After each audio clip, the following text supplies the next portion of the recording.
ဖြစ်ခဲ့ပြီးသားအတိတ်ကာလကအနေအထားတွေနဲ့ပတ်သက်ပြီးတော့ကိုယ့်ရဲ့စိတ်ထဲမှာဘာအနှောင့်အယှက်မှမရှိအောင်ကြိုးစားရမယ်မဖြစ်သေးတဲ့အနာဂတ်ကာလမှာဖြစ်ပေါ်လာမယ့်အနေအထားတွေနဲ့ပတ်သက်ပြီးတော့လည်းပဲဘာအနှောင့်အယှက်မှမရှိအောင်ကြိုးစားကြရမယ်ခုလောလောဆယ်ဖြစ်နေတဲ့ပစ္စုပန်အနေအထားလေးကိုသိအောင်မြင်အောင်ကြိုးစားအထောက်ကြရမယ်အတိတ်ကာလအနေအထားတွေကကိုယ့်ကိုအများကြီးလွှမ်းမိုးပြီးတော့မနေစေရဘူးပေါ့နော်အနာဂတ်ကာလအနေအထားကလည်းပဲကိုယ့်ကိုအများကြီးဒုက္ခပေးနေတာမျိုးမဖြစ်စေရတက်နိုင်တဲ့များအတိတ်နဲ့အနာဂတ်ကိုရှင်းထုတ်ထားနိုင်ရမယ်ပေါ့ဒါဆိုလို့ရှိရင်တရားဘာဝနာလုပ်ငန်းလုပ်ကြတဲ့နေရာမှာအများကြီးလွတ်လပ်မှုပေါ်ပါမှုရှိမယ်ပေါ့ငကိုယ်တော့မှဘာတွေပဲဖြစ်ခဲ့နောက်မှဘာတွေပဲမျောမှန်းထားအခုလောလောဆယ်မှာတော့အဲ့ဒါတွေကိုမေးပြောက်ထားစေခြင်းနဲ့ပေါ့နော်ဘုရင်တို့ထိုင်းဘက်မှာယဟန္တာလို့နာမည်ကြီးတဲ့ဆရာတော်ကြီးတစ်ပါးဟောပြောတာလေးတစ်ခုကိုဘုရင်ကအမှတ်ရတယ်ဆိုရကမ္မထံတရားနီးပေးပြီဆိုရင်ပထမဦးဆုံးသူကအဲ့ဒါကိုအတိတ်နဲ့အနာဂတ်ကိုအရင်ရှင်းထုတ်ခိုင်းတယ်ဖြစ်ပေါ်ခဲ့တဲ့အနေအထားတွေကိုယ့်ရဲ့သမိုင်းကြောင်းတွေကိုဘာမှစဉ်းစားမနေနဲ့တဲ့တရားအထုတ်နေတဲ့အချိန်မှာကိုဟာသမိုင်းကြောင်းမရှိတဲ့လူတစ်ယောက်လိုနေရမယ်ဟုတ်လားငါဘာတွေဖြစ်ခဲ့တယ်ငါကဘယ်သူဘယ်မှာမွေးဖွားခဲ့တာအခုအသက်ကဘယ်လောက်ရှိပြီအဲ့ဒါတွေထားလိုက်ပါတော့တဲ့အတိတ်ဆိုတာကြီးနဲ့ပတ်သက်ပြီးတော့ကိုယ့်ရဲ့စိတ်ထဲမှာဘာလေးလံမှုမှမရှိသေးခြင်းမှုပေါ့သူပြောတဲ့စကားလေးကိုအရင်ကသဘောကျတာကသမိုင်းကြောင်းမရှိတဲ့လူတဲ့ဟုတ်လားသမိုင်းကြောင်းမရှိတဲ့လူတဲ့အဲ့ဒီလိုမျိုးအတိတ်ကာလကအနေအထားတွေကိုကိုယ့်အတွက်ဒါဝန်ထုံးဝန်ပိုးကြီးတစ်ခုမျိုးမဖြစ်အောင်အတိတ်ကာလကဖြစ်ခဲ့တဲ့အနေအထားတွေကကောင်းတာပဲဖြစ်ဖြစ်ဆိုးတာပဲဖြစ်ဖြစ်တကယ်တော့အဲ့ဒါတွေကဘာမှရှိတော့တာမဟုတ်မရှိတော့တာကြီးနဲ့ပတ်သက်ပြီးတော့ကိုယ့်ရဲ့စိတ်ထဲမှာဘာမှလေးလံပြီးတော့မနေသင့်ဘူးပေါ့ဟုတ်လားနောက်အနာဂတ်နဲ့ပတ်သက်ပြီးတော့လည်းပဲညှို့မှန်းနေဆိုတာမှန်မှန်ကန်ကန်တိတိကျကျသိရဖို့အတွက်အလွန်တရာမှဝေဝါးတယ်တဲ့ဆိုတော့ကြီးကနောက်အနာဂတ်ဆိုတာလည်းပဲဘာမှမသိကြဘူးပေါ့ဟုတ်လားခုလောလောဆယ်ဖြစ်ပေါ်နေတဲ့အနေအထားလေးကိုအမှန်တိုင်းသိအောင်ကြိုးစားရင်းဖြင့်မိမိတို့နားလည်ဖို့ကြိုးစားအထောက်နေတဲ့ဒီခန္ဓာဒီသဘာဝရဲ့သဘောအမှန်ကိုသိအောင်မြင်အောင်ကြိုးစားရမယ်လို့ဒီလိုပြောတာတော့ဦးဇင်းတို့ဒေသနာတော်တွေထဲမှာဒီအတိတ်အနာဂတ်ပစ္စုပန်ကာလ၃တန်နဲ့ပတ်သက်ပြီးတော့မြတ်စွာဘုရားဘယ်လိုများဟောကြားထားတော်မူခဲ့တာတွေရှိသလဲဆိုတာလေးကိုလက်လန်းမိသလောက်ဒီကနေ့ကြောကြည့်မယ်နာယူကြည်ညိုကြည့်ကြမယ်ပေါ့ဟုတ်လားဦးဇင်းတို့အတိတ်အနာဂတ်ပစ္စုပန်နဲ့ပတ်သက်ပြီးတော့အလွန်ထင်ရှားတဲ့ဟောပြောချက်တစ်ခုကတော့ဗတ္တိကရတ္တသုတ်တံဆိုတာပဲကောင်းသောညဆိုပြီးတော့ဦးဇင်းတို့ခေါင်းစဉ်လေးပေးပြီးတော့တရားတစ်ပုဒ်ဟောဦးတယ်တချို့နာဖို့ကောင်းနာဖို့ပါလိမ့်မယ်ဟုတ်လားအဲ့ဒီမှာမြတ်စွာဘုရားကဘယ်လိုဟောထားတော့အတိတနာနွာကမေယနပတိကင်ခေအနာဂတရှရတိတံဗဟိနန္တအပတ္တင်္စအနာဂတယဟန်တို့တဲ့အတိတ်ကိုအစင်မလိုက်နဲ့တဲ့အနာဂတ်ကိုလည်းပဲအစင်မလိုက်နဲ့အတိတနာနွာကမေယနပတိကင်ခေအနာဂတအနာဂတ်ကိုလည်းပဲမျှော်မှန်းမနေနဲ့တဲ့ဘာဖြစ်လို့လဲဆိုတော့ရှရတိတံဗဟိနန္တအတိတ်ဆိုတာကုန်ခဲ့ပြီပျောက်ခဲ့ပြီမရှိတော့ဘူးတဲ့ဖြစ်ခဲ့တာတွေကအလွန်ဝေးကွာတဲ့အနေအထားတွေကိုမဆိုထားနဲ့စောစောကခုတင်လေးကဖြစ်ခဲ့တဲ့အနေအထားတွေကိုပဲတကယ်တမ်းကမရှိတော့ဘူးဟုတ်လားအတိတ်ကိုအလောက်ထိမလုပ်ထားနိုင်ဖို့လိုတော့ရှင်းထုတ်ထားနိုင်ဖို့လိုတယ်အတိတ်ရဲ့လွှမ်းမိုးမှုအောက်မှာကိုဟာမရှိရဘူးလို့အကျဉ်းမြင်နားလည်ရမယ်အတိတ်ကိုအစင်မလိုက်ရဘူးတဲ့အနာဂတ်ကိုမမျှော်မှန်းရအကြောင်းပြချက်ကဘာလဲတော့အတိတ်ဆိုတာမရှိတော့ဘူးတဲ့အပတ္တင်္စအနာဂတအနာဂတ်ဆိုတာကတော့ရောက်မလာသေးဘူးတဲ့ရောက်မလာသေးလို့တကယ်မရှိသေးဘူးပေါ့ဟုတ်လားဒါနဲ့ရင်ဘယ်လိုနေရမှာတော့ဆိုတော့ပိဿုပန္နင်္စယောဓမ္မတထဝိပတ္တိအခုလောလောဆယ်ဖြစ်နေတဲ့သဘာဝတရားကိုအထူးသိပြီးတော့နေလိုက်ပါတဲ့ဒါကဒီသုတ်တန်ရဲ့အဓိကအသက်လို့ဆိုရမယ်ပေါ့နော်ပိဿုပန္နင်္စယောဓမ္မတထဝိပတ္တိခုလောလောဆယ်ဖြစ်နေတဲ့ယုတ်တဏ္ဍသဘာဝတရားဒီလောလောဆယ်ဖြစ်နေတဲ့ဒီသဘာဝတရားရဲ့အပေါ်မှာပဲအထူးသိပြီးတော့နေရမယ်တဲ့အဲ့ဒါဆိုလို့ရှိရင်အတ္တံဟိရံအတ္တင်ကုပ္ပံတံဝိရောမနုဖြူဟိအတ္တံဟိရံအတ္တင်ကုပ္ပံတ ဒီတွေ့ကြုံနေရတဲ့အာယုန်တွေကကိုယ့်ကိုလောဘဖြစ်အောင်လည်းပဲသွေးဆောင်နိုင်မှာမဟုတ်ဘူးတဲ့ဒေါသဖြစ်ပြီးတော့ကိုယ့်ရဲ့စိတ်ကိုပျက်စီးသွားအောင်ဖျက်ဆီးနိုင်မှာလည်းမဟုတ်ဘူးတဲ့အဲ့ဒီလိုနည်းနဲ့မြင့်မြင့်မြတ်မြတ်နေရမယ်ငြိမ်းငြိမ်းအေးအေးနေရမယ်လို့ပြောတာအလုံးပြည့်စုံပါတယ်ပြစ္ဆုတ်ပံဖြစ်နေတဲ့တရားကိုသာတကယ်လို့တရားဓမ္မတို့ဦးဇင်းတို့တွေရဲ့အမှန်တိုင်းတိနေမယ်ဆိုလို့ရှိရင်အဲ့ဒီပြစ္ဆုတ်ပံဖြစ်နေတဲ့ဒီတိနေတဲ့အာယုံကကိုကသာတကယ်တိနေမယ်ဆိုလို့ရှိရင်ကိုအတိပါမယ်ဆိုလို့ရှိရင်တတိပါမယ်ဆိုလို့ရှိရင်ဒီအာယုံကကိုကိုလောဘဖြစ်သွားအောင်လည်းပဲမဖြားရောက်နိုင်ဘူးတဲ့ဒေါသဖြစ်သွားအောင်လည်းမဖြစ်စည်းနိုင်ဘူးတဲ့ဒီအသုံးလုံးလေးကအလွန်မှသဘောကျတဲ့အကောင်းအာယုံတစ်ခုကိုတွေ့လိုက်ရလို့မြင်လိုက်ရလို့သို့မဟုတ်ကြားလိုက်ရလို့အနံ့ရလို့ရတာစားတော့ရလို့အတွေ့အထိရလို့သို့မဟုတ်အတွေ့အကြံတွေတွေ့ကြံမိလို့ကိုယ့်ရဲ့စိတ်ထဲမှာလူချင်းမဲ့မမှုလောဘဖြစ်သွားပြီဆိုရင်အဲ့ဒီအာယုံကကိုယ့်ကိုလောဘဖြစ်အောင်သူကမလုပ်သွားတာတော့သွေးဆောင်သွားတာဖြားယောင်းသွားတာအာယုံကကိုယ့်ကိုလောဘဖြစ်အောင်သွေးဆောင်ဖြားယောင်းသွားတယ်လို့သုံးတယ်နော်တွေ့ရတဲ့အာယုံနဲ့ပတ်သက်ပြီးတော့စိတ်ထဲမှာမကြည်နိုင်မချမ်းတိုင်းနော်စိတ်တိုင်းမချဖြစ်ပြီးတော့ဒေါသတွေဖြစ်မယ်ဆိုရင်တော့အဲ့ဒီအာယုံကကိုယ့်ရဲ့စိတ်ကိုဖျက်ဆီးသွားတယ်လို့ဒီလိုသုံးတယ်လောဘဖြစ်ရင်စိတ်ကအဖြားယောင်းခံရတာဆိုတဲ့အဓိပ္ပာယ်ဒေါသဖြစ်ပြီဆိုရင်တော့ဖြည့်ဆည်းခံရတာဆိုတဲ့အဓိပ္ပာယ်ပေါ့နော်အဲ့ဒါတကယ်လို့ကိုကပြစ္ဆုတ်ပံမှာဖြစ်ပေါ်နေတဲ့သဘာဝတရားကိုအထူးသိပြီးတော့တတိလေးထားပြီးတော့နေနိုင်မယ်ဆိုလို့ရှိရင်အဲ့ဒီလိုအာယုန်လေးရဲ့သွေးဆောင်ဖြားယောင်းတာကိုလည်းမခံရဘူးအာယုန်လေးရဲ့ဖြည့်ဆည်းတာကိုလည်းမခံရဘူးအဲ့ဒီလိုနေနဲ့တန်ဝေကမနုပြွယ်ရည်ဉာဏ်ပညာရှိတဲ့ပုဂ္ဂိုလ်ဆိုတာကြိမ်ဖန်များစွာအဲ့ဒီလိုမျိုးဖြစ်အောင်အထုတ်ပြီးတော့နေရမယ်လို့ပြောတာဟုတ်လားအတိတ်ကိုအရှင်မလိုက်နဲ့အနာဂတ်ကိုမမျှော်မှန်းနဲ့အတိတ်ဆိုတာမရှိတော့ဘူးအနာဂတ်ဆိုတာမရောက်သေးဘူးဒါကြောင့်ပြစ္ဆုတ်ပံဖြစ်နေတဲ့သဘာဝတရားကိုပဲအထုသိပြီးတော့နေရမယ်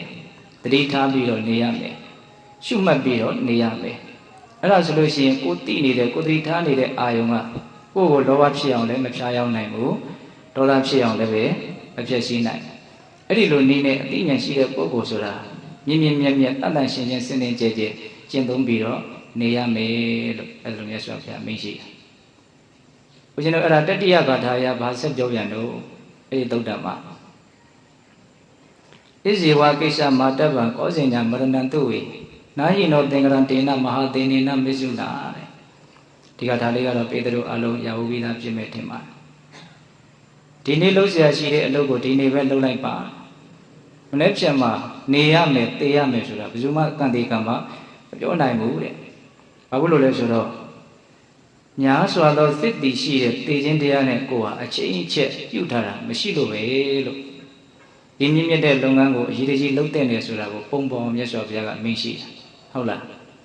အဲ့ဒီလိုမျိုးသေခြင်းတရားကိုနိနိကကသိမြင်ပြီးတော့ရရှိနေတဲ့အခွင့်အရေးကိုအမျက်ဆုံးနေနည်းလေးနဲ့နေပြီးတော့အသုံးချမယ်ဆိုလို့ရှိရင်ဒီလိုကြိုးစားအားထုတ်နေတဲ့ပုဂ္ဂိုလ်ကိုကောင်းသောညရှိတဲ့ပုဂ္ဂိုလ်ဘဝမှာကောင်းသောနေခြင်းဖြင့်နေတဲ့ပုဂ္ဂိုလ်လို့မြတ်စွာဘုရားကအဲ့လိုချီးမွမ်းတာ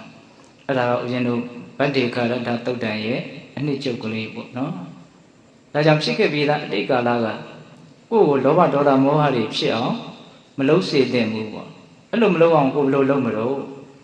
အတိတ်ရဲ့လွှမ်းမိုးမှုမခံရအောင်ကိုယ်ဘယ်လိုလုပ်မလို့အနာဂတ်ရဲ့လွှမ်းမိုးမှုကိုမခံရအောင်ကိုယ်ဘယ်လိုလုပ်မလို့အကောင်းဆုံးကပြစ္ဆုတ်ပံဖြစ်နေတာကိုသိနေတဲ့အလေးချင်းကိုပဲကြိုးစားရရမှာပြစ္ဆုတ်ပံမှာဖြစ်နေတာကိုသိနေမယ်ဆိုရင်ဒီကာလကဖြစ်ခဲ့တဲ့အနေအထားတွေကိုကိုယ်မှကြံစည်စဉ်းစားတယ်ဆိုတာရှိမလားမရှိဘူးအနာဂတ်ကာလနဲ့ပတ်သက်ပြီးတော့ကြံစည်စဉ်းစားတာကိုရှိမလားမရှိဘူးဟုတ်လားအဲ့တော့ကိုယ်တကယ်နေရမှာကဘလို့နေရမှာလို့မေးရင်ပြစ္ဆုတ်ပံမှာဖြစ်နေတာကိုဖြစ်နေတဲ့အတိုင်းသိပြီးတော့နေရမှာဟုတ်လားကိုယ်ဝင်လေထွက်လေကိုကြိုးစားပြီးတော့ဒီတိုင်းသတိထားပြီးတော့နေတဲ့လုပ်ငန်းစဉ်မိခန္ဓာမှာဖြစ်ပေါ်နေတဲ့သဘာဝတရားတွေကိုဖြစ်တိုင်းသိနေအောင်ကြိုးစားနေတဲ့လုပ်ငန်းစဉ်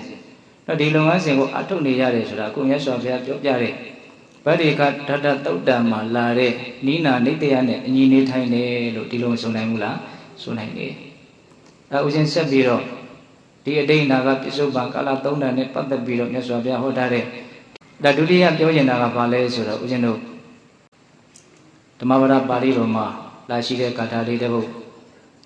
ရှံပုပ္ပေတံဝိသောတိဟိပစ္ဆာတိမာဟုကိဉ္စနံမေဇေစေနောဂဟိတတိဥပတံနောစရိတတိတဲ့ဒီဘေကဘာပြောတော့ရှံပုပ္ပေတံဝိသောတိဟိရှေးကဖြစ်ခဲ့တာတွေနဲ့ပတ်သက်ပြီးတော့ကိလေသာတရားတွေဖြစ်မဲ့ဆိုရင်အဲ့ဒီကိလေသာတရားတွေကိုမဖြစ်အောင်ရှေးတုန်းကဖြစ်ခဲ့တာတွေနဲ့ရှေးကဖြစ်ခဲ့တာတွေနဲ့ပတ်သက်ပြီးတော့ကိုယ့်ရဲ့စိတ်ထဲမှာ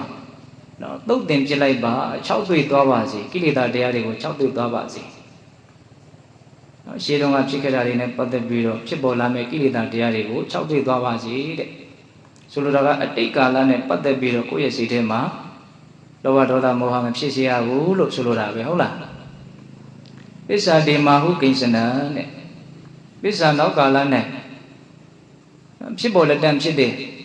ဒီအနာဂတ်ကာလနဲ့ပတ်သက်ပြီးတော့လည်းပဲမာဟုကိဉ္စနံနော်စိုးရင်ကြောင်းကြမှုတွေမဖြစ်ပါစေနဲ့တဲ့နော်အနာဂတ်နဲ့ပတ်သက်ပြီးတော့လည်းပဲဘာစိုးရင်မှုမှမရှိပါစေနဲ့တဲ့မေဇေစင်သောဂဟိတတိမေဇေအလေ၌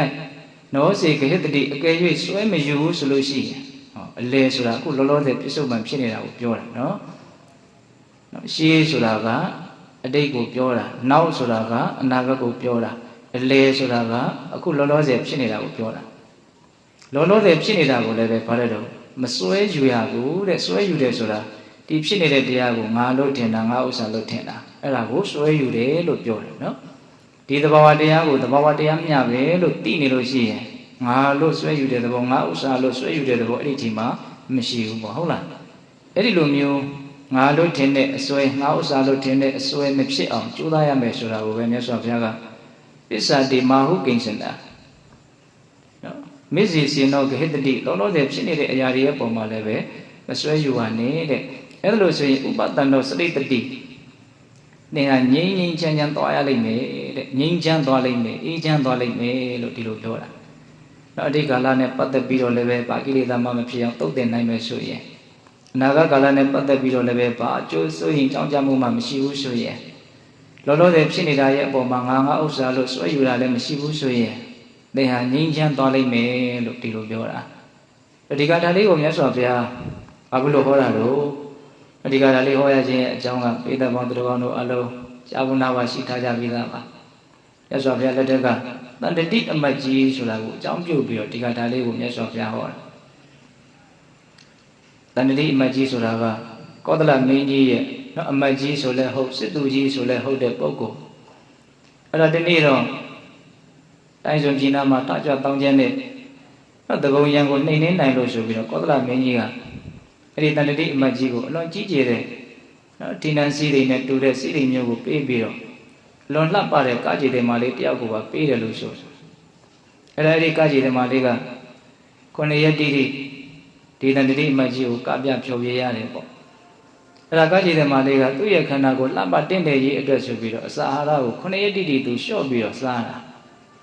စောတော်တွေကလည်းပဲလျှော့ပြီးတော့စားတဟန်တူးတယ်ဒါကြောင့်မို့လို့9ရက်မြောက်တဲ့နေ့မှာ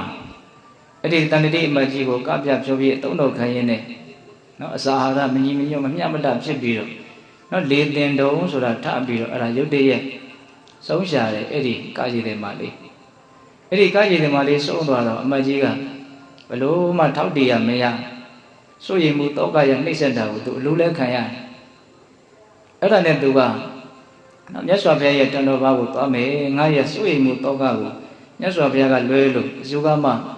ကုစားပေးနိုင်မှာမဟုတ်ဘူးလို့သူအမှန်တိုင်းသိတဲ့အတွက်ကြောင့်အဲ့ဒါဥယျာဉ်ထဲမှာပျော်ပါနေရတန်းတန်းနဲ့ပဲအဲ့ဒီမင်းမြောက်တစားသူအမတ်ကြီးရဲ့အဝတ်စားနဲ့ပေါ့လေအဲ့ဒါနဲ့ပဲမြတ်စွာဘုရားဒီကိုရောက်သွားတာအဲ့ဒီညနေမတိုင်ခင်တုန်းကမနက်ကင်းတုန်းကလည်းပဲနော်သူကဥယျာဉ်ကိုအသွားမှာမြတ်စွာဘုရားဆုံးခံကြွလာတာကိုတွေ့ရတော့နော်ဆင်စည်းပြီးတော့သွားရင်းနဲ့အဲ့ဒါစင်မောကနေပြီးတော့မြတ်စွာဘုရားကိုမြင်တော့ခေါင်းကလေးညှိပြီးတော့မြတ်စွာဘုရားကိုရုပ်သိပေးတယ်တဲ့အဲ့ဒါကိုမြင်တော့မြတ်စွာဘုရားကပြုံးတော်မူတယ်အဲ့ဒီမှာရှင်အနန္ဒာကဘာကြောင့်ပြုံးတော်လို့မြတ်စွာဘုရားကိုမေးတော့မြတ်စွာဘုရားကအနန္ဒာဟောဒီတန်တိအမတ်ကြီးဟာညနေခင်းခါကာလမှာအခုလိုပဲအဝတ်စားတစားဆင်ရင်တင့်တယ်ဆိုဆင်ရင်ထားရင်းနဲ့ငါးဒီကိုရောက်လာပြီးတော့နော်ဂါထာတစ်ပုဒ်ကိုနာယူပြီးတဲ့အဆုံးမှာအသောကုန်ခရဟန္တာဖြစ်လို့ဒီနေ့မှာပဲပြိဋိနိဗ္ဗာန်စမ်းလိုက်မယ်လို့မြတ်စွာဘုရားက အတိအကျနော်ဗျာဒိတ်စကားသဘောမျိုးမိန်ရှိတာအဲ့ဒီစကားကနောက်တိုင်းပြည်ထဲမှာတယောက်စကားတယောက်နာပြန့်ကားပြီးတော့မြတ်စွာဘုရားရဲ့ပုံမှာယုံကြည်မှုကြည်ညိုမှုမရှိကြတဲ့မိစ္ဆာဒိဋ္ဌိအတိုင်းအဝိုင်းတွေကတော့ကြည်စံယဟန်ဂေါတမဟာစကားပြောတာကိုရှားပြားလေးနဲ့ပြောတယ်ပြီးရောပြောလိုက်တယ်လက်လွတ်စပဲပြောတယ်ဘယ်နဲ့အခုပဲတောက်စားမူးယူနေတဲ့လူကညနေခင်းမှာယဟန္တာဖြစ်ပြီးပြိဋိဘံဆန်းလိမ့်မယ်ဆိုတာမဖြစ်နိုင်တာကြီးဒီနေ့တော့ယဟန်ဂေါတမကိုမှုတာဝါဒနဲ့ဆွဆွဲကြရမယ်ဟောသူတို့ကဒီလိုစဉ်းစားတယ်အဲ့ဒီလိုမြတ်စွာဘုရားရဲ့ပျက်စီးမှုကိုမြင်လို့တဲ့အတွက်ကြောင့်ညနေခင်းကိုသူတို့စောင့်နေပေါ့တမာဒိဋ္ဌိအယူရှိကြတဲ့မြတ်စွာဘုရားရဲ့ပုံမှာယုံကြည်ကြတဲ့ကြည်ညိုကြတဲ့စိတ်ချကြတဲ့ပုဂ္ဂိုလ်တွေကတော့ဟောတို့ဒီကနေ့မြတ်စွာဘုရားရဲ့အသေးတော်ကိုလည်းပူမြော်ရမယ်တဏှတိအမတ်ကြီးရဲ့အသေးတော်ကိုလည်းပူမြော်ရလိမ့်မယ်လို့သူတို့ကတော့အကောင်းဆုံးမျှော်လင့်ချက်နဲ့ညနေခင်းကိုစောင့်နေပေါ့အဲ့ဒီလိုနဲ့ဦးဇင်းတို့ညနေခင်းရောက်တော့စောစောကပြောသလိုတဏှတိအမတ်ကြီးမြတ်စွာဘုရားဒီကိုတောကပဋိဒေဝများစွာနဲ့ရောက်လာဒီတော့မှမြတ်စွာဘုရားကစောစောကဘုန်းဘုန်းတို့ရှင်းပြတဲ့ဂါထာလေးကိုဟောပြတယ်ရှံပုဗ္ဗေတံဝိသောတေဟိပစ္ဆာတိမဟုကိဉ္စနာမေဇေစေနောဂဟိတတိဥပဒံတော်စရိတတိတဲ့တခါကြီးဒီကားကြီးတွေမှလေးကိုအကြောင်းပြုပြီးတော့ငိုကြွေးကြရတဲ့မျက်ရည်တွေဟာအဆုထားလို့ရာသကောင်းဆိုရင်သမုဒ္ဒရာ၄ဆင်းမှရှိတဲ့ရည်တဲ့တောင်များလိမ့်မယ်တဲ့ဒါကြောင့်ဒီလိုမျိုးဖြစ်ခဲ့တာတွေနဲ့ပတ်သက်ပြီးတော့ကိုယ့်ရဲ့စိတ်ထဲမှာဘာလေးလံမှုပူလောင်မှုမှမဖြစ်စေသင့်ဘူးအဲ့ဒီလိုမျိုးမြတ်စွာဘုရားအမိန့်ရှိပြီးတော့ဒီကာထာလေးကိုဟောတာရှိခဲ့တာရှေးတုန်းကဖြစ်ခဲ့တာတွေနဲ့ရှေးတုန်းကဆိုတာအလွန်ဝေးကွာတဲ့ရှေးကိုကြီးရည်ညွှန်းတာမဟုတ်ဘူးနော်စောစောကဖြစ်ခဲ့တဲ့ခုတင်လေးဖြစ်ခဲ့တာကိုပဲဘာဖြစ်သွားပြီလို့ရှေးဖြစ်သွားပြီဟုတ်လားအဲ့ဒီရှေးကာလဖြစ်ခဲ့တဲ့အနေအထားတွေနဲ့ပတ်သက်ပြီးတော့ကိုယ့်ရဲ့စိတ်ထဲမှာလောဘဒေါသမောဟမဖြစ်အောင်ကိုယ့်ရဲ့စိတ်ကိုကောင်းကောင်းသုတ်သင်နိုင်ရမယ်ပစ္ဆာတိမဟုကိဉ္စနာနောက်မှဖြစ်မဲ့အရာတွေနဲ့ပတ်သက်ပြီးတော့လည်းပဲဘာဆိုရင်ကြောင်းကြမှုမှမရှိအောင်ကြိုးစားရမယ်မေဇေရှင်တော်ဂဟိတတိအခုလုံးလုံးတဲ့ဖြစ်နေတဲ့အလေလို့ဆိုတဲ့အရာနဲ့ပတ်သက်ပြီးတော့လည်းပဲဒါဟာငါပဲဒါဟာငါဥစ္စာပဲလို့စွဲယူမှုမရှိဘူးဆိုလို့ရှိရင်ဥပဒံတော်စရိတတိသင်ဟာငြိမ်းအေးသွားလိမ့်မယ်လို့နော်ပူလောင်နေတဲ့အမတ်ကြီးကိုငြိမ်းအေးကြောင်းတရားအဲ့ဒီမှာဟောတာနော်ဥပဒံတော်စရိတတိဆိုတာအလွန်မုံမြတ်တဲ့စကားလုံးလေးပဲနော်ဥပဒံတော်စရိတတိငြိမ်းအေးသွားလိမ့်မယ်ဒီတော့ငြိမ်းအေးသွားခြင်းတဲ့ပုဂ္ဂိုလ်တွေဒီနေနည်းထိုင်နည်းလေးကိုနော်ကောင်းကောင်းနားလည်အောင်လေ့လာပြီးတော့ဒီနိနာနေတရားနဲ့အညီနေနိုင်မယ်ဆိုလို့ရှိရင်ငြိမ်းအေးပြီးတော့မသွားနိုင်ဘူးလားသွားနိုင်တယ်တော့ငြိမ်းအေးသွားတဲ့နည်းကဘယ်နည်းတော့လို့မေးရင်နော်အတိတ်နဲ့အနာဂတ်ကိုကောင်းကောင်းရှင်းထုတ်နိုင်ရဟုတ်လားအတိတ်နဲ့ပတ်သက်ပြီးတော့ဝန်တော်ဘုကြီးမဖြစ်စေရအနာဂတ်နဲ့ပတ်သက်ပြီးတော့လည်းပဲဘာမှစိတ်ထဲမှာလေးလံနေတာမရှိသေးရခုလောလောဆယ်ဖြစ်နေတာကိုလည်းပဲအမှန်တိုင်းသိပြီးတော့အမှားယွင်းတဲ့သုံးသပ်မှုတွေနဲ့မသုံးသပ်ရဘူးအဲ့ဒါဆိုလို့ရှိရင်ငြိမ်းအေးတဲ့လူတယောက်မဖြစ်နိုင်ဘူးလားဖြစ်နိုင်နော်ဒါကဦးဇင်းတို့ဒေသနာဆိုတာကတော့အစဉ်စဉ်နားလည်လို့ရတာဒီမှာဥပဒနာစရိတ္တိဆိုတာကငြိမ်းအေးသွားလိမ့်မယ်ဆိုတာကယဟန္တာဖြစ်တည်အထိရည်ညွှန်းပြီးတော့မြတ်စွာဘုရားဟောတာအဲ့ဒါတဏှတိအမတ်ကြီးကတော့တကယ်ကိုပဲငြိမ်းအေးသွားတာယဟန္တာဖြစ်သွားတာတော့ဒကာမတို့ဦးဇင်းတို့တွေကအဲ့လိုယဟန္တာဖြစ်တည်အထိမငြိမ်းအေးသေးတောင်မှကိုယ်အတိုင်းတာလေးနဲ့ကိုနော်အတိတ်နဲ့ပတ်သက်ပြီးတော့နော်စိတ်ထဲမှာမရှိအောင်အနာဂတ်နဲ့ပတ်သက်ပြီးတော့စိတ်ထဲမှာမရှိအောင်ကိုပြစ္ဆုတ်ပံမှာဖြစ်နေတဲ့သဘာဝတရားလေးရဲ့ပုံမှာပဲအမှန်သိပြီးတော့မှားယွင်းတဲ့ဆွဲလန်းမှုတွေမရှိအောင်နေနိုင်မယ်ဆိုရင်ကိုလည်းပဲကိုယ်အတိုင်းတာလေးနဲ့ကိုတော့မငြိမ်းချမ်းနိုင်ဘူးလားငြိမ်းချမ်းနိုင်တယ်ဟုတ်လားဒါကြောင့်ဒါလေးကိုလက်တွေ့ကြကြနားလည်ရမှာအစိမ်းနှလုံးပူပန်လာတယ်မငြိမ်မသက်ဖြစ်လာတယ်ဆိုရင်ဘာကြောင့်လို့စစ်ဆေးကြည့်ရင်ဘာကိုတွေ့ရမှာလဲနော်အတိတ်ကိုပြန်ပြီးတော့ဒီစိတ်ကျက်စားနေတာရှိမယ်နော်အနာဂတ်ကိုလှမ်းပြီးတော့ညှော်မှန်းပြီးတော့ကျက်စားနေတာကမရှိနိုင်ဘူးလားအဲ့ဒီအတိတ်အနာဂတ်နဲ့ပတ်သက်ပြီးတော့ပဲစိတ်နှလုံးပူပန်ညှိုးနှောကြရတာတွေပဲဖြစ်နေတာဟုတ်ရဲ့လားဒါကြောင့်စိတ်နှလုံးပူပန်ညှိုးနှောမှုမရှိခြင်းဘူးကြည်လင်မှုတန်ရှင်းမှုအင်းငြိမ်းမှုနဲ့ချမ်းချမ်းသာသာနေခြင်းတယ်ဆိုလို့ရှိရင်နော်အတိတ်အနာဂတ်ကိုမလုပ်နိုင်ရမှာတော့နားလည်ပြီးတော့သူတို့ကိုရှင်းထုတ်နိုင်ရမယ်နော်အခုလောလောဆယ်ဖြစ်နေတာလေးကိုလည်းပဲမလုပ်ရမှာတော့အမှန်တိုင်းသိပြီးတော့နေရမယ်ခုတရားဘာဝနာအထုတ်တယ်ဆိုတာပြစ္ဆုတ်ပံမှာတဘာဝကြကြမှန်မှန်ကန်ကန်သိပြီးတော့နေတဲ့နည်းကိုကျွမ်းကျင်အောင်လေ့ကျင့်တာဟုတ်တယ်မဟုတ်လားအခုဖြစ်နေတာလေးရဲ့ပုံမှာစိတ်ကိုကောင်းကောင်းမွန်မွန်ထားတတ်အောင်မလုပ်တာတော့လေ့ကျင့်တာနော်အလေ့အကျင့်ရှိမှပိုင်ပိုင်နိုင်နိုင်နေတဲ့ထိုင်ထဲမှာဟုတ်လားဒါကြောင့်လေ့ကျင့်မှုကိုလျှော့လို့တော့မရဘူးဒါကဦးဇင်းတို့နော်တဏှတိအမတ်ကြီးကိုအကြောင်းပြုပြီးတော့မြတ်စွာဘုရားဟောတဲ့အခါတာ အဲ့ဒီဂါထာလေးလည်းနားလဲပြီးတော့တဏ္ဍတိအမကြီးကအသောကုန်ကယန္နာဖြစ်တယ်အဲ့ဒါယန္နာဖြစ်ပြီဆိုတော့သူကသူ့ရဲ့အာယုသင်္ခါရဘလောက်ဆက်ပြီးတော့နေရအောင်မလဲလို့သူ့ရဲ့ဘဝလက်ကျန်အချိန်ကိုကြည့်တာအဲ့ဒါအာယုသင်္ခါရကကုန်နေပြီနော်ခဏနေရင်သူသေဆုံးရတော့မယ်နော်ပြိဋိနိဗ္ဗာန်ဆံရတော့မယ်အဲ့ဒါနဲ့မြတ်စွာဘုရားကိုသူခွန်တောင်းတယ်တပည့်တော်ပြိဋိနိဗ္ဗာန်ဆံဖို့အချိန်ရောက်ပါပြီဆိုတော့မြတ်စွာဘုရားက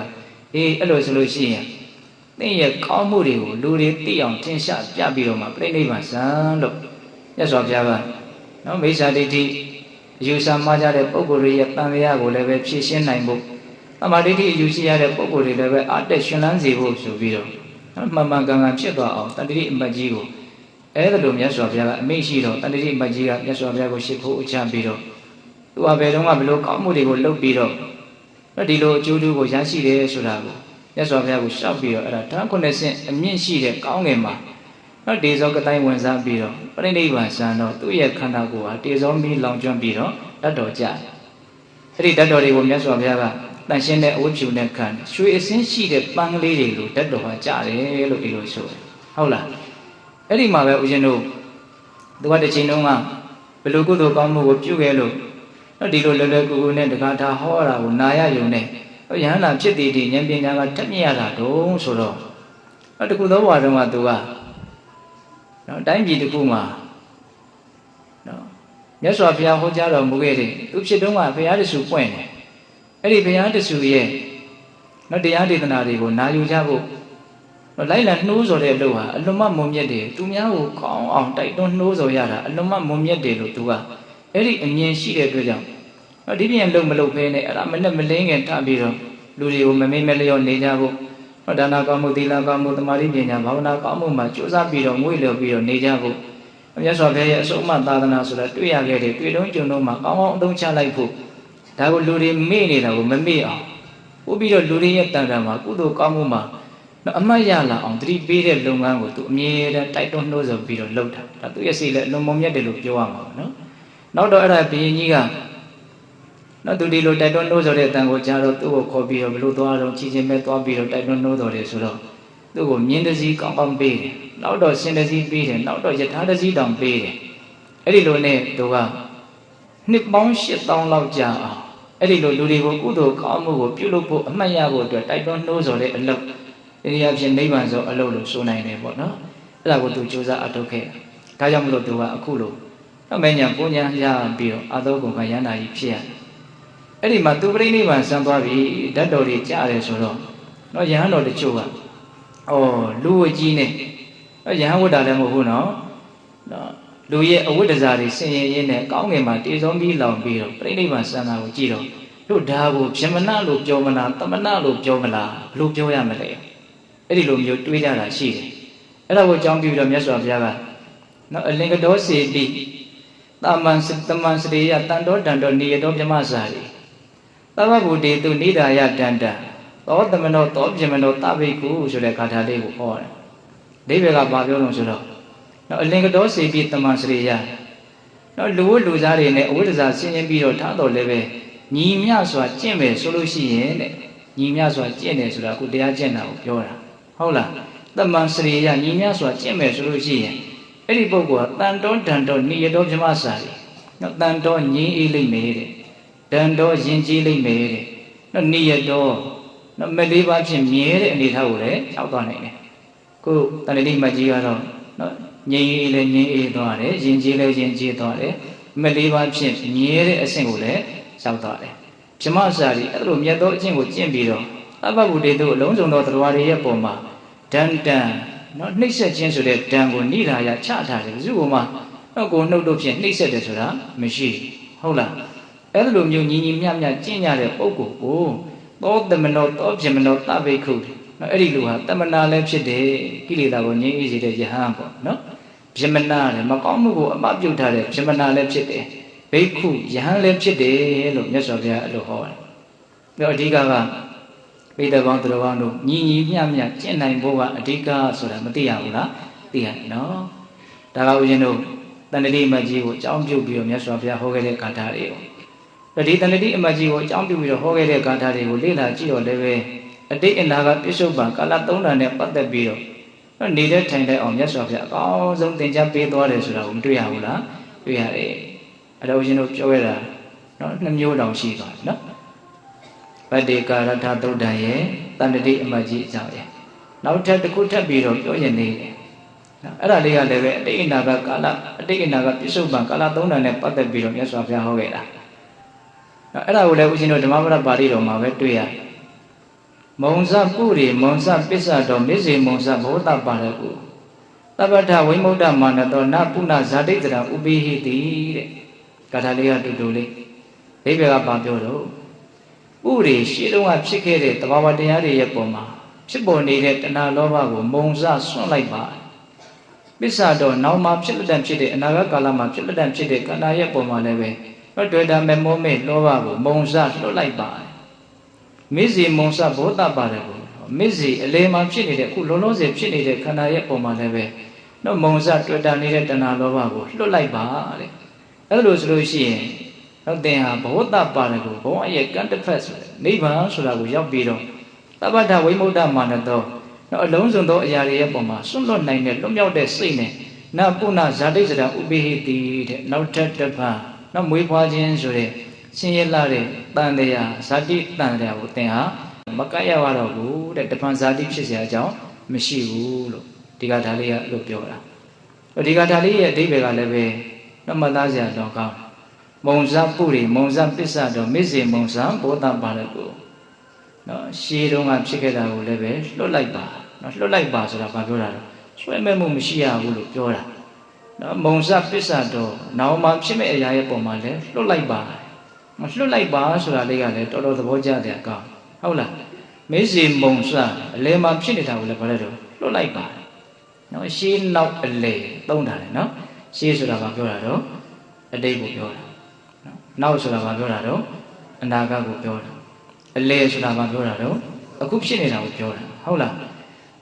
အဲ့ဒီကာလသုံးတန်မှာဖြစ်ပေါ်နေတဲ့သဘာဝတရားနော်ဖြစ်ပေါ်ခဲ့တဲ့ဖြစ်ပေါ်အောင်မေဖြစ်ပေါ်နေတဲ့ဒီသဘာဝတရားတွေရဲ့ပုံမှာဘာလို့ရမှာတော့လွတ်လိုက်ပါတဲ့ဘာကိုလွတ်ခိုင်းတာတော့ဆိုတော့ဦးဇင်းတို့နော်အဲ့ဒီကာထာလေးကိုဖွင့်ပြတဲ့အထကထာမှာပြောထားတာကနော်အာလေယတွေ့တာမှုကိုလွတ်ရမယ်နိကန္တိနော်နိကန္တိဆိုတာကညှိတာနှစ်သက်တာအဲ့ဒါကိုလည်းလွတ်ရမယ်ဣဇောတာနာဣဇောတာနာဆိုတာကသက်ဝင်နေတာနော်သက်ဝင်နေတာဆိုတော့ရပါစို့အဖြစ်ကြတာတွေနဲ့ပတ်သက်ပြီးတော့တွေးနေတာကြံနေတာတွေမရှိဘူးလားရှိတော့စိတ်ပါလက်ပါတွေးနေတာတွေမရှိဘူးလားရှိတယ်နော်ဣဇောတာနာသက်ဝင်နေတာအဲ့ဒီကိစ္စအဲ့ဒါကိုဘာလို့ရမှာတော့လွတ်လိုက်ပါပတ္တနာလေပတ္တနာဆိုတာတောင်းတတာနော်အတိတ်တုန်းကဖြစ်ခဲ့တာအဲ့လိုဖြစ်ခဲ့ရင်ကောင်းမှာအနာဂတ်မှာဟိုလိုလေးဖြစ်ရင်ကောင်းမှာတောင်းတတာမရှိဘူးလားရှိတယ်အဲ့ဒါကိုဘာလို့ရမှာတော့လွတ်လိုက်ပါပရိယုဌာနာလေပရိယုဌာနာဆိုတာထိုးဆွမ်းနော်စိတ်နှလုံးကိုပူပန်အောင်နော်ညားနဲ့လှမ်းနဲ့အချွန်းနဲ့ထိုးသလိုမျိုးကိလေသာတရားကိုယ့်ရဲ့စိတ်ကိုထိုးဆွမ်းတာအဲ့ဒါကိုဘာပြောတာတော့ပရိယုဌာနာအဲ့ဒါကိုလည်းဘာလို့ရမှာတော့လွတ်လိုက်ပါတဲ့နော်ဂါဟဆိုတာကဖမ်းယူတာပိုက်ကွန်နဲ့ဘာနဲ့ပြစ်ဖမ်းလိုက်သလိုမျိုးနော်မွေကဘာကိုမျိုးပြီးတော့ဖမ်းယူထားသလိုမျိုးနော်မိချောင်းတွေကသူတို့ရဲ့အစာကိုဆွဲယူထားသလိုမျိုးလောဘဒေါသမောဟကတရားတော်တို့ဥညရဲ့စိတ်ကိုဖမ်းယူတာမရှိဘူးလားရှိတယ်အဲ့ဒါကိုဘာလို့ရမှာတော့စွန့်လိုက်ပါလွတ်လိုက်ပါတဲ့နောက်ပြီးတော့ဗာပြောတော့ပရမတ္တမှားရွေးစွာသုံးသပ်တယ်ဦးဇင်းတို့ဖြစ်ခဲ့တာတွေနဲ့ပတ်သက်ပြီးတော့အဖြစ်သေးတာနဲ့ပတ်သက်ပြီးတော့သုံးသပ်နေတာတွေရှိရနော်ဖြစ်ခဲ့တာတွေကတကယ်တမ်းမရှိတော့ဘူးဟုတ်လားအဲ့ဒါကိုဘယ်လိုထင်တော့ငါလို့ထင်တယ်ငါဥစ္စာလို့ထင်တယ်တကယ်ရှိသေးတယ်ရောင်စိတ်ထဲမှာထင်တယ်အဲ့ဒီအထင်တွေနဲ့တွေးနေတာတွေမရှိဘူးလားရှိတယ်ဘယ်လိုနည်းနဲ့သုံးသပ်နေတာတော့မှားရွေးစွာသုံးသပ်နေတာနော်တဏှာဆိုတဲ့နှစ်သက်မှုဒါတွေကိုဒီမှာအဓိပ္ပာယ်ပွင့်ထားတယ်နော်လွတ်ရမယ်ဆိုတာအဲ့ဒါတွေကိုလွတ်ရမယ်လို့ပြောတာတဲ့မုံစပုရိနော်အရှိတုန်းကဖြစ်ခဲ့တာကိုလွတ်ရမယ်ဆိုတာအတိတေတုခန္တေတုအတိတ်ကာလကဖြစ်ခဲ့တဲ့ဒီယုတ်တဏ္ဍသဘာဝတရားတွေရဲ့ပုံမှာအာလယနိကန္တေဣဇောတာနာပတ္တနာပရိယုဌာနာဂါဟံပရမတံတဏ္ဍမုံစလို့အဲ့လိုလေးအဓိပ္ပာယ်ပွင့်တယ်ဒါတလုံးချင်းဥစဉ်ရှင်းပြတယ်ဟုတ်လားအာလယဆိုတဲ့တွေ့တာမှုအာလယပြတ်သွားပြီအာလယမပြတ်သေးဘူးဆိုတော့အာလယကိုဗမာစကားလုံးအနေနဲ့သုံးနေတာမရှိဘူးလားနော်အာလယဆိုတာဘာပြောတာတော့တွေ့တာမှုကိုပြောတာနော်ဟုတ်လားပြီးတော့ဘာတော့နိကန္တိနှစ်သက်မှုဣဇောတာနာသက်ဝင်နေမှုပတ္တနာတောင်းတမှုပရိယုဌာနာထိုးဆွနေမှုဂါဟဖန်ယူခံရမှုပရမတ္တအမှားသုံးသပ်မှုတဏှာအလိုဆန္ဒအဲ့ဒါတွေကိုဘာလို့မှာတော့လွတ်ရမယ် ဒါကိုဦးဇင်းတို့အလုံးနဲ့ဦးဇင်းတို့ရှင်းအောင်ပြောမယ်ဆိုလို့ရှိရင်အတိတ်ကာလကဖြစ်ခဲ့တဲ့အနေအထားတွေနဲ့ပတ်သက်ပြီးတော့ဗာကိလေသာမှမဖြစ်အောင်ကြိုးစားရမယ်ဒါကိုပြောတာနော်အဲ့လိုပဲဦးဇင်းတို့နောက်ကိုလွှတ်ရမယ်ဆိုတာလေအဲ့ဒါကိုပြောတာနော်အလေကိုလွှတ်ရမယ်ဆိုတာလေအဲ့ဒါကိုပြောတာဖြစ်ခဲ့တာတွေနဲ့ပတ်သက်ပြီးတော့မဖြစ်သေးတာတွေနဲ့ပတ်သက်ပြီးတော့ဖြစ်နေတာတွေနဲ့ပတ်သက်ပြီးတော့ဒီလိုမျိုးတွေ့တာကန့်ညှိမှုတွေအလုံးကိုလွှတ်နိုင်မယ်ဆိုလို့ရှိရင်နောက်တစ်ခါပြိတ္တိနေရတယ်ဆိုတဲ့ဒုက္ခမရှိတော့ဘူးလို့အဲ့လိုမျိုးမြတ်စွာဘုရားဟောတာအလုံးမမြင်မာတဲ့ဒေသနာပါပဲဟုတ်လားသို့တော်လည်းပဲဒကာမတို့ဦးဇင်းတို့တွေကနော်ကိုလုံနေတဲ့လုပ်ငန်းစဉ်လေးနဲ့ဒါကိုဆက်ဆက်ပြီးတော့တွေးဖို့မသင့်ဘူးလားသင့်တယ်နော်ကိုလုံနေတဲ့လုပ်ငန်းစဉ်လေးနဲ့ဆက်ဆက်ပြီးတော့တွေးကြည့်ဟုတ်လားအတိတ်ကာလကကိုယ့်ကိုနော်ဘယ်လောက်လွှမ်းမိုးနေလဲအတိတ်ကဖြစ်ခဲ့တဲ့အရာတွေကနော်အနာဂတ်နဲ့ပတ်သက်ပြီးတော့လည်းကိုယ့်ကိုဘယ်လောက်လွှမ်းမိုးတာကိုခံနေရလဲဆိုတာကိုစဉ်းစားပြီးတော့တရားဘာဝနာအထောက်ကြတဲ့ပုဂ္ဂိုလ်တွေအနေနဲ့ဒီအတိတ်အနာဂတ်ရဲ့လွှမ်းမိုးမှုကိုတတ်နိုင်တယ်များနားလည်ပြီးတော့နော်ဒါကိုလွတ်နိုင်အောင်ကြိုးစားဖို့မလိုဘူးလားပြောတယ်အဲ့လိုကြိုးစားတဲ့နေမှာဦးဇင်းတို့အကောင်းဆုံးနည်းကိုစောစောကလည်းပြောခဲ့ပြီးသားပဲဒါပေမဲ့ထပ်ပြီးတော့ပြောရမယ်နော်အတိတ်ရဲ့လွှမ်းမိုးမှုအနာဂတ်ရဲ့လွှမ်းမိုးမှုကိုနော်မခံရအောင်လိုလို့ရမှာလဲလို့မေးရင်အခုလောလောဆယ်ဖြစ်နေတာကိုပဲတီးပြီးတော့နေတဲ့နည်းပဲရှိတယ်ဟုတ်တယ်မဟုတ်လားလောလောဆယ်ဖြစ်နေတာကိုဘာလုပ်ပြီးတော့နေရမလဲတီးပြီးတော့နေရမယ်အဲ့ဒါကိုပဲဦးဇင်းတို့အလေးအကျင့်ပြုကြရတာပေါ့ဟုတ်လားဝင်လေဝင်တိုင်းထီတယ်ထီတိုင်းသိတယ်တော်လေထွက်တိုင်းထီတယ်ထီတိုင်းသိတယ်ထီတိုင်းသိအောင်လုပ်နေရတာဘာလုပ်နေတာခုလုံးလုံးတဲ့ပြစ္ဆုတ်ပံဖြစ်နေတာလေးကိုသိနေအောင်ကြိုးစားတာဟုတ်လားဒါတခုလေးလားဆိုတော့မဟုတ်ဘူးနော်ဒီပြင်ချိန်တွေမှာတော့ထင်ရှားရဖြစ်ပေါ်နေတဲ့ယုံနာသဘာဝတရားတွေရဲ့အပေါ်မှာလည်းပဲသတိထားပြီးတော့နေဖို့မလိုအပ်ဘူးလားလိုအပ်တယ်ဟုတ်လားအခုတော့ယောဂီများတော့တိတ်ဆိတ်နဲ့စကားမပြောဘဲနဲ့ကောင်းမွန်ကျင့်သုံးနေကြတယ်လို့ဦးဇင်းကသတင်းကြားတယ်ဟုတ်လားအဲ့ဒါကိုလည်းပဲဝမ်းသာပါတယ်နော်ဒါဘာလို့တာတော့လို့မေးရင်ကိုငြိမ်းချမ်းအောင်ကိုမြင့်မြတ်အောင်အဲ့လိုမျိုးနေနေတာလို့မဆိုနိုင်ဘူးလားဆိုနိုင်တယ်ဒါအခုပြောနေတဲ့တရားစကားတွေဟာအဲ့လိုနေတဲ့နေရာမှာအထောက်အကူပြုဖို့ဆိုတဲ့ရည်ရွယ်ချက်နဲ့ညီပြောနေတာဟုတ်လားအေးအဲ့လိုမျိုးမြတ်စွာဘုရားကဒီကထာလေးဟောထားတာကိုဓမ္မပဒပါဠိတော်မှာမှတ်တမ်းတင်ထားတာရှိတယ်။ဘာကြောင့်ဒီကထာလေးကိုမြတ်စွာဘုရားဟောတာတော့ရှေးကိုလည်းလွှတ်လိုက်ပါနောက်ကိုလည်းလွှတ်လိုက်ပါအလယ်ကိုလည်းလွှတ်လိုက်ပါဆိုတဲ့ဒီကထာလေးဘာကြောင့်မြတ်စွာဘုရားဟောတာတော့ဆိုတော့ကိုကျွန်တော်ဥက္ခသေနာဆိုတဲ့နော်ကကြည်တဲ့တယောက်ကိုအကြောင်းပြုပြီးတော့ဒီကထာလေးကိုမြတ်စွာဘုရားဟောတာအဲ့ဒီဥက္ခသေနာအကြောင်းကိုလည်းပဲပိဿပေါင်းသူတော်ကောင်းတို့ကြားဘူးပြီးသားပါပဲနော်သူကမူရင်းကတထေးသားတယောက်ပဲနောက်တော့သူတို့ရဲ့မြို့ကိုနောက်ကကြည်တဲ့အဖွဲတစ်ဖွဲရောက်လာစက္ကလိုမျိုးအဖွဲတစ်ဖွဲရောက်လာတာအဲ့ဒါစက္ကပိုင်ရှင်ကကြည်တဲ့ကြီးရဲ့သမီးကိုသူကကြိုက်တာအဲ့ဒါနဲ့မရမနေနိုင်ဖြစ်တော့မိဘတွေကသွားပြီးတော့ပြောတော့အေးငါသမီးကိုရခြင်းရင်တို့နဲ့အတူလိုက်ပြီးတော့ဒီလိုတို့လုပ်တဲ့အလုပ်ကိုလုပ်နိုင်မှသာလေပေးသားမေးဆိုတော့ရတယ်ဆိုပြီးတော့အဲ့ဒါတထေးသားဘဝကိုစွန့်ပြီးတော့အဲ့ဒီကကြည်တဲ့မနောက်ကိုလိုက်တော့တာအဲ့ဒါနောက်တော့သားလေးတစ်ယောက်မွေးတော့ကကြည်တဲ့မကရုပ်ကလည်းချောတယ်ပညာကလည်းတတ်တယ်တတိသားလေးကိုသူကဘလို့ချော့လို့ဆိုတော့နော်ဥစ္စာဆောင်ရဲ့သားဟုတ်လားဘာမှအတတ်ပညာမရှိတဲ့လူရဲ့သားနော်အဝိထုတ်ထမ်းရဲ့သားအိပ်ပါအစရှိသဖြင့်သူကအဲ့လိုမျိုးချော့တာအဲ့ဒီမှာတတိသားကဒီမိမကနော်သူ့ရဲ့ရုပ်ရည်နဲ့သူ့ရဲ့ပညာကိုအကြောင်းပြုပြီးတော့ငါ့ကိုရှိတယ်လို့တော့မထင်ဘူးနော်ငါ့ကိုမထင်မဲ့မြင်ပြုတာတော့သိစေရမယ်နော်သူအကြောင်းပြုပြီးတော့ဖြစ်တဲ့မမနာကပါလေပညာကိုအကြောင်းပြုတော့ဖြစ်တယ်ငါလည်းပဲအဲ့လိုတက်အောင်သင်မယ်ဆိုပြီးတော့အဲ့ဒါရောက်ခမကြီးကြီးကနေပြီးတော့သူကတကယ်ကိုပဲခံယူခြင်းနဲ့စူးစမ်းပြီးတော့သင်လိုက်တော့အဲ့ဒီကားကြည့်တဲ့မာလေးထက်တောင်သူကနော်ဒီအတတ်ပညာကိုတတ်သွားတယ်အဲ့ဒါနောက်တော့အလွန်မြင်မာတဲ့ဝလုံးရဲ့ထိတ်မှာနော်ကောင်းငင်ကိုယွန်းကို14ဘက်လောက်ပြစ်ပြီးတော့မှအဲ့ဒီဝလုံးထိတ်ကိုပြန်ပြီးတော့ကြာအောင်သူချနိုင်တယ်လို့ပြောတယ်နော်လွန်နမဲကြီးတယ်ပေါ့ဥက္ကသေနာ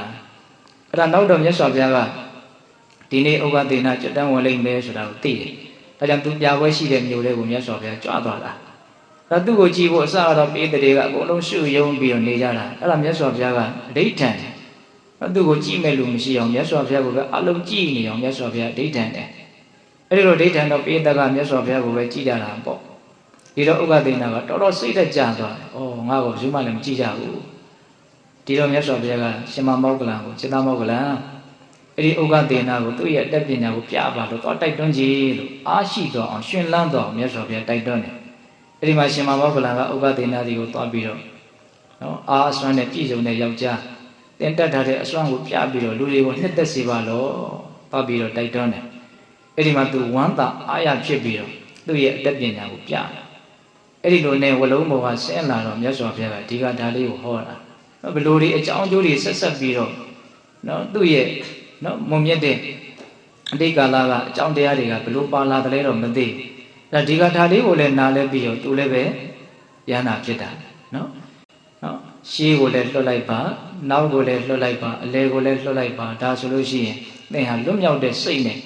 နောက်ထပ်တစ်ဖန်ဒုက္ခဆိုတဲ့ဒီတန်တရားထဲမှာဇာတိဆိုတာဖြစ်เสียကြောင်းမရှိတော့ဘူးလို့အဲ့လိုမြတ်စွာဘုရားဟောတော့သူယန္တာဖြစ်တယ်ဟုတ်လားအဲ့ဒီမှာယန္တော်တွေကနော်အေးဘိက္ခုယန္ဖြစ်ပြီးတဲ့နောက်မှာသူ့ကိုမေးကြတာသင်ဟာအတောင်60လောက်ရှိတဲ့ဒီဝလုံးထိပ်ဖြားပေါ်မှာတက်ပြီးတော့အဲ့ဒီကနေဆင်းလာတော့မကြောက်ဘူးလားလို့မေးတာမေးတော့မကြောက်ပါဘူးလို့သူကဖြေတာငါဘာမှမကြောက်ဘူးလို့ဖြေတော့ယန္တော်တွေကဘာမှမကြောက်ဘူးဆိုတော့သူကကိလေသာကုန်ခန်းနဲ့ယန္တာဖြစ်နေတယ်လို့ပြောတာပဲဆိုတဲ့အဓိပ္ပာယ်နဲ့မြတ်စွာဘုရားကိုသွားလျှောက်ဆိုဟုတ်တယ်သူကယန္တာဖြစ်နေတာအဲ့ဒီမှာဂါထာတစ်ခုဟောပြန်တယ်မြတ်စွာဘုရားကသဗ္ဗတန်ယောဇနံစိတ္တဝါယောဝိနပရိတတ္တိသင်္ကာတိကံဝိတံယုတ်တံတမံဂျုမိပြမနံအဲ့ဒီဂါထာလေးလည်းဟောတယ်အဲ့ဒါလေးလည်းမှတ်သားစရာကောင်းတယ်အဓိပ္ပာယ်ကဘာပြောလို့ဆိုတော့သဗ္ဗတန်ယောဇနံစိတ္တဝါအလုံးစုံသောကြီးနှောင်ထားတဲ့တန်ယောဇဉ်တရားစီကိုဖြတ်တောက်ပြီးတော့တဲ့ယောဝိနပရိတတ္တိတဏှာကြောင့်ကြောက်နေတယ်ဆိုတာသူ့မှာမရှိဘူး။နော်အလိုဆန္ဒကြောင့်တချို့ကြောက်ကြတာတွေရှိတယ်။နော်ကိုဖြစ်ချင်တာမဖြစ်မှလားကိုရချင်တာမရဘဲနေမှလားဆိုတော့ကြောက်တာမရှိဘူးလားရှိတယ်။အဲ့ဒီလိုကြောက်တာမျိုးသူ့မှာမရှိဘူးတဲ့။သင်္ကာတိကံနော်ကန့်ညီခြင်းကိုလွန်သွားပြီးဝိတန်ယုတ်တံနော်ကိလေသာတွေနဲ့ဆက်ရှင်နေတာတွေသူ့မှာမရှိတော့ဘူးတဲ့။အဲ့လိုပုဂ္ဂိုလ်မျိုးကိုတမံဂျုမိပြမနံပြမနာလို့ငါဟောတယ်လို့ယဟန္တာလို့ငါဟောတယ်လို့မြတ်စွာဘုရားအဲ့ဒီမှာမိန့်ရှိတာတော့ဦးဇင်းတို့ကနောက်အကြောင်းအရာလေးတွေလည်းပဲနောက်မှတ်သားရတာစုံစေခြင်းနဲ့ပေါ့တော့အနှစ်သာရအနေနဲ့ဒီနေ့ပြောခြင်းနဲ့နောက်အကြောင်းအရာကတိတ်ပြီးတော့မများပါဘူးနော်တရားဘာဝနာအထုတ်တဲ့နေရာမှာနောက်အဓိကကြားတဲ့နောက်အမြင်သဘောထားအဲ့ဒါပါလေနောက်အတိတ်နဲ့ပတ်သက်ပြီးတော့အနာဂတ်နဲ့ပတ်သက်ပြီးတော့ပြစ္ဆုတ်ပန်နဲ့ပတ်သက်ပြီးတော့ဘယ်လိုနားလည်ထားမလဲဆိုတာလေးကိုပြောပြတာဟုတ်လားဒါကြောင့်အတိတ်ကာလကဖြစ်ခဲ့တဲ့အနေအထားတွေဟာအာမတကယ်တမ်းကရှိတော့တာမဟုတ်အာမမရှိတော့တဲ့အရာနဲ့ပတ်သက်ပြီးတော့ကိုယ့်ရဲ့စိတ်ထဲမှာလေးလံနေတာပိုးလောင်းနေတာအလွန်မှမိုက်မဲရရောက်တယ်လို့ပြောမယ်ဆိုရင်ညင်းလို့ရမှာမဟုတ်ဘူးနော်ဟုတ်တယ်မဟုတ်လားပြီးတော့အနာဂတ်ဆိုတာလည်းပဲဘာမှသိကြတာမဟုတ်ဘူးတကယ်လေးရောက်လာသေးတာမဟုတ်တကယ်ရောက်မလာသေးတဲ့ဒီအနာဂတ်နဲ့ပတ်သက်ပြီးတော့တွေ့တော့ပြီးတော့ပိုးလောင်းနေရတယ်ဆိုတာလည်းပဲတကယ်တမ်းကတော့မိုက်မဲရမရောက်ဘူးလားစောက်တယ်နော်အဲ့ဒါကိုကကောင်းကောင်းနားလည်အောင်စဉ်းစားပြီးတော့ဒီအတိတ်နဲ့အနာဂတ်ရဲ့လွှမ်းမိုးမှုအောက်ကနေပြီးတော့လွတ်အောင်ကြိုးစားဖို့မလိုဘူးလားလွတ်အောင်ကြိုးစားခြင်းနဲ့ဆိုရင်ဘယ်လိုကြိုးစားမှာတော့နော်လောလောဆယ်ဖြစ်နေတာကိုသိနေတဲ့နည်းနဲ့ပဲလွတ်မြောက်အောင်ကြိုးစားရမယ်နော်ပြစ္ဆုတ်ပံမှာဖြစ်နေတာကိုဒကာမတို့ဦးဇင်းတို့တွေကတတိတားပြီးတော့နေမယ်ဆိုရင်နော်အတိတ်ကာလကဖြစ်ခဲ့တဲ့အနေအထားတွေနဲ့ပတ်သက်ပြီးတော့တွေးတောကြံစည်နေတာရှိနိုင်မလားတွေးတောကြံစည်တာမရှိဘူးဆိုရင်ကိလေသာဖြစ်တာရှိနိုင်မလားမရှိနိုင်ဘူးနော်အဲ့လိုပဲဦးဇင်းတို့အနာဂတ်ကာလနဲ့ပတ်သက်ပြီးတော့တွေးတောကြံစည်တာလည်းမရှိနိုင်ဘူးအနာဂတ်နဲ့ပတ်သက်ပြီးတော့ကိလေသာဖြစ်တာလည်းမရှိနိုင်ပြီးတော့ဒီအလယ်မှာဖြစ်နေတဲ့ပြစ္ဆုတ်ပံမှာဖြစ်နေတယ်ဆိုတာကိုအမှန်တိုင်းသိနေတဲ့အတွက်ကြောင့်ဒီလုံးလုံးတယ်ဖြစ်နေတဲ့တရားကြောင့်လည်းပဲကိလေသာဖြစ်တယ်ဆိုတာလည်းမရှိဘူးဟုတ်လားအဲ့တော့အပြည့်စုံသောအကောင်းမွန်ဆုံးနိလန်းကနော်ဒါပဲနော်လောလောဆယ်ဖြစ်နေတာကိုအမှန်တိုင်းသိနေဖို့ပဲဒါကိုဦးဇင်းတို့ကတက်ခါပြောနေတာပဲနော်ဒါကအဓိကကြားတယ်နော်နားလည်ထားရမယ့်အရာဖြစ်တဲ့အတွက်ကြောင့်ဒါကိုတော့မိပြောက်ထားလို့မရဟုတ်လားလောလောဆယ်ဘာပဲဖြစ်နေတာကိုအသေးစိတ်တတ်နိုင်နေကြဘာလို့ရမလို့သိအောင်ကြိုးစားပြီးတော့နေရမယ်ဟုတ်လားအဲ့ဒီလိုနေလိုက်ချင်းတည်ရင်လည်းရဲ့နော်အတိတ်ကိုလည်းအစင်မလိုက်ဘူးအနာဂတ်ကိုလည်းပဲနော်ဆိုရင်ကြောက်ကြမြုံမှန်းနေတာမရှိဘူးနော်ရှင်းနဲ့ပတ်သက်ပြီးတော့လည်းပဲတန်ရှင်းအောင်လုပ်ရရောက်တယ်နောက်နဲ့ပတ်သက်ပြီးတော့ပဲဆိုရင်ကြောက်ကြကင်းအောင်နေရရောက်တယ်အလေကိုလည်းမဆွဲယူဘူးဟုတ်လားပြီးတော့ရှေ့ကိုလည်းလွတ်ရရောက်တယ်နောက်ကိုလည်းလွတ်ရရောက်တယ်အလေကိုလည်းလွတ်ရရောက်တယ်နော်ဒါကြောင့်ပေးတဲ့ဘောင်းသူတော်တို့တရားဘာဝနာလုပ်ငန်းနဲ့ပတ်သက်ပြီးတော့အခုပြောလိုက်တဲ့ဒေသနာလေးတွေဟာအလွန်မှဆက်ပြီးတော့တွေးเสียစဉ်းစားเสียဆင်ခြင်เสียမကောင်းလားကောင်းတယ်တော့ဒီကလေးအဓိကလိုက်နာကျင့်တော်မယ်နိလန်းကိုလည်းပဲဆွဲထုတ်ယူတတ်ဖို့တော့လိုတယ်နော်အဲ့ဒါကပါလေလောလောဆယ်ဖြစ်နေတဲ့ရုပ်ဓာတ်နံဓာတ်သဘာဝတရားကိုဖြစ်နေတဲ့အတိုင်းတိပြီးတော့နေလိုက်ဖို့ပါဟုတ်လားဒါကိုပဲဦးဇင်းတို့ထပ်ခါပြောပါတယ်ဟုတ်လားဒါကြောင့်ဒီကနေ့ည နော်အတိဏကပိဿုပံကာလသုံးတာနဲ့ပတ်သက်ပြီးတော့ကိုယ့်ရဲ့စိတ်ထဲမှာအမှန်ကန်တဲ့သဘောထားတွေနဲ့နေနိုင်ကြမယ်ဆိုလို့ရှိရင်တရားဘာဝနာအထုတဲ့လုပ်ငန်းကိုအများကြီးအထောက်အကူပြုပြီးတော့ဖြောင့်ဖြူးသွားစရာအကြောင်းရှိဘူးလားရှိတယ်ဒါကြောင့်ပိဿပေါင်းသူတော်ကောင်းတို့သည်အပမဒဆိုတဲ့ပฏิတရားလက်ကင်ထားပြီးတော့ကိုယ်ခန္ဓာမှာဖြစ်တိုင်းတော့ရုပ်တဏ္ဍသဘာဝတရားတွေရဲ့ပုံမှာဖြစ်နေတဲ့အတိုင်းပဲအဘိုးအလိုမရှိဖြစ်ဆွဲခြင်းမပြုနှုတ်ပယ်ခြင်းမပြုဘဲနဲ့နော်ဘက်လိုက်မှုကင်းဖြစ်နေတာကိုဖြစ်နေတဲ့အတိုင်းလေးသတိထားပြီးတော့နေတဲ့နီးလို့ဆိုတဲ့နော်သတိပဋ္ဌာန်ဘာဝနာလုပ်ကိုစွမ်းအားရှိသမျှကြိုးစားအထောက်ပြီးတော့နော်ငြိမ်ငြိမ်ချမ်းချမ်းနေနိုင်ကြတယ်သူတော်ကောင်းတွေဖြစ်ကြပါစေလို့ဦးဇင်းတို့ဆန္ဒပြုပြီးတော့ဒီကနေ့ပိဿပေါင်းသူတော်ကောင်းတို့ပြုလုပ်ကြိုးစားအထောက်ထားကြရတော့ဒါနသီလသမာဓိပညာကုသိုလ်ကောင်းမှုအစွတ်တို့ရဲ့စွမ်းတတ္တိကြောင့်ဘုရားတပည့်တော်တို့သည်မဉ္ဇဉ်ပူဉ္ဇဉ်မျက်နှိပ်ပံကိုလင်းမြန်ထုတ်ချောက်မျက်မှောက်ပြုရစေကုန်သောဟုပတ္တနာအောင်စုပြုကြကုန်ရာတည်း